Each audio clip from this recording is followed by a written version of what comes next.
নমস্কার। Unique computer centre Namkhana চ্যানেলের পক্ষ থেকে সবাইকে আবার অভিনন্দন। আজ আপনাদের সামনে আমি একটি গুরুত্বপূর্ণ অপশান নিয়ে আলোচনা করব, যে অপশানটি হলো সেভ অপশান। আমরা জানি কম্পিউটার তার অনেকগুলি গুণাবলীর জন্য আমাদের কাছে খুবই গ্রহণযোগ্য হয়েছে এবং সে তার প্রভাবও বিস্তার করতে পেরেছে। তার মধ্যে অন্যতম হলো সেভ অপশান। কম্পিউটার তার মেমোরিতে বহু পরিমাণ তথ্য বছর পর বছর অপরিবর্তিতভাবে ধারণ করে রাখতে পারে।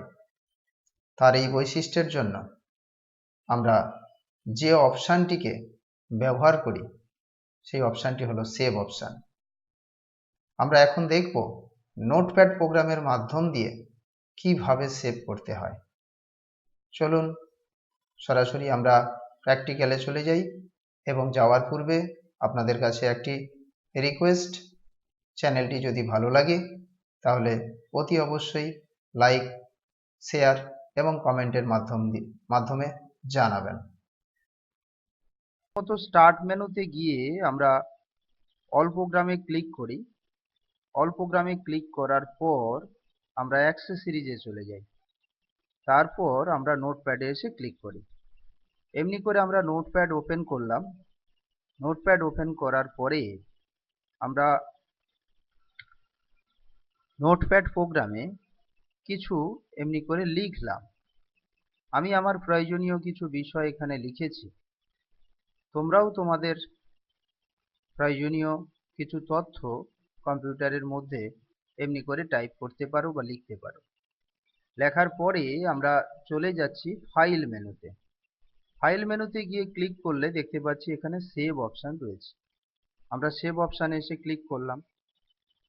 সেভ অপশানে ক্লিক করার পর দেখতে পাচ্ছি এমনি করে আমাদের সামনে কম্পিউটার একটি উইন্ডো ওপেন করিয়েছে। এই অপশানের মধ্যে বলতে চেয়েছে যে আমরা যে ফাইলটা তৈরি করব সেই ফাইলটি কম্পিউটারের কোন জায়গায় জমা করে রাখতে চাই। আমরা যদি মনে করি ফাইলটি ডেস্কটপের মধ্যেও জমা করে রাখতে পারবো। আমরা যদি মনে করি ডকুমেন্টের মধ্যেও ফাইলটি জমা করে রাখতে পারি। আমরা যদি মনে করি দিস পিসি কিংবা কম্পিউটারের local disk C, local disk D, local disk E, এইরকমই কিছু লোকাল ডিস্কের মধ্যে জমা করে রেখে দেব, তাহলেও কিন্তু আমরা রাখতে পারি। আমি উদাহরণ হিসেবে এখন এই ফাইলটি ডেস্কটপে রাখতে চাই, তাই আমি এখানে ডেস্কটপ ক্লিক করলাম। ডেস্কটপটি সিলেক্ট করার পর এখানে ফাইল নেম, অর্থাৎ আমি কি নামে ফাইলটি বানাবো সেই নামটি এখানে দিতে হবে। তো আমি এখানে ফাইলের নাম রাম বলে এখানে ফাইলের নামটা দিলাম। দেওয়ার পরে আমি এটাকে সেভ করলাম। এখন কিন্তু রাম নামে একটি ডেস্কটপে কম্পিউটারে ফাইল তৈরি হয়েছে। সেটা যদি আমরা দেখতে যাই তাহলে আমরা ডেস্কটপে গিয়ে দেখতে পারি যে রাম বলে একটি ফাইল অলরেডি তৈরি হয়েছে, এবং এটিকে আমরা যদি ওপেন করি তাহলে আমরা দেখব যে কম্পিউটারের এই রাম ফাইলের মধ্যে যে লেখাটা আমি লিখেছি সেটা কিন্তু কম্পিউটার আমার সামনে ওপেন করিয়ে দিচ্ছে, এবং এই ফাইলের মধ্যে যে তথ্যটা রয়েছে সেটি কিন্তু কম্পিউটার বছরের পর বছর তার মেমোরিতে জমা করে রাখতে পারে। এবং যদি প্রয়োজন হয় আমরাও এই ফাইলের মধ্যে কোনো তথ্য আবার সংযোজনও করতে পারি, সংশোধনও করতে পারি। তা নিয়েও কিন্তু কোনো অসুবিধে নেই।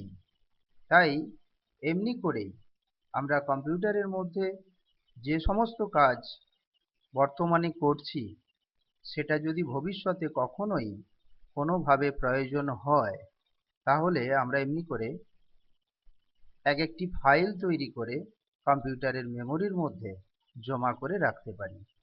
এটিই হলো কম্পিউটারের সেভ অপশানের ব্যবহার পদ্ধতি। ধন্যবাদ। যদি এই অপশানটি কিছুটা হলেও তোমাদের কম্পিউটার শেখার ক্ষেত্রে হেল্প করে, কাজে লাগে বলে মনে হয়, তাহলে আগামী দিনগুলোতেও এমনি করে আরো নতুন নতুন অন্যান্য অপশানগুলি আলোচনা বা অপশানগুলি জানার জন্য আমার এই চ্যানেলটিকে সাবস্ক্রাইব করে রাখবে, কিংবা লাইক বাটনে ক্লিক করতে ভুল করবে না। ধন্যবাদ।